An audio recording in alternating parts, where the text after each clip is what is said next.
বন্ধুরা আজকে আমি বুট বানায়াম ইফতারে লাগিয়া তো বুটটা আমি কিবার রান্ধি চলুন আনার লগে থাকবেন সবকিছু দেখতে পারবেন তো আনার ভাবি কইবেন বুট তো আবার আমরা বানাইতে দেখান লাগে হেতু মানে একজনের রান্ধ হয়েছে হকরম না আমি কিভাবে বুটটা বানাই এটা আনারা দেখায়াম তো চলুন প্রথমে আমি লড়া বয়ে দিলাম লড়া গরম হয়েছে তেলটা দিয়ে দিতেছি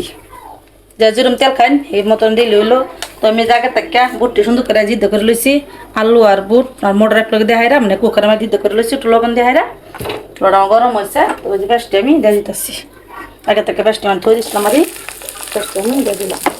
পেস্টটা আমার সুন্দর হয়েছে আমার অল্প পানি দিয়ে নিতেছি দিলাম দিয়ে দিতেছি সাত মতো লবণ দিয়ে দিতেছি কয়েকটা কাঁচামরিচ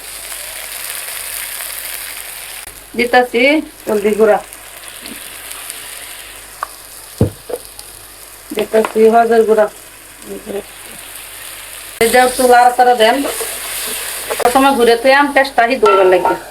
পেস্টটা আমার মজানি হয়ে গেছে অনেক সুন্দর হচ্ছে মজানিটা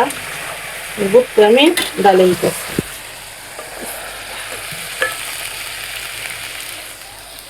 দেড় লাড়াচাড়া দেন একটা হজা পাতা দিতেছি বুটটি আমার হয়ে গেছে বুটটি অনেক সুন্দর হচ্ছে কালারটাও অনেক সুন্দর হচ্ছে গ্যাসটা আমি অফ করে দিলাম হয়ে গেছে অনেক সুন্দর হচ্ছে বুটটা বন্ধুরা আমার বুটটা বানানো কিরম হয়েছে যদি ভালো লাগে আনতেন অবশ্যই একটা ফলো করে দেবেন একটা লাইক একটা শেয়ার করে দেবেন আর কমেন্টে জানিয়ে দেবেন আমার বুট বানানোটা কিরম হয়েছে।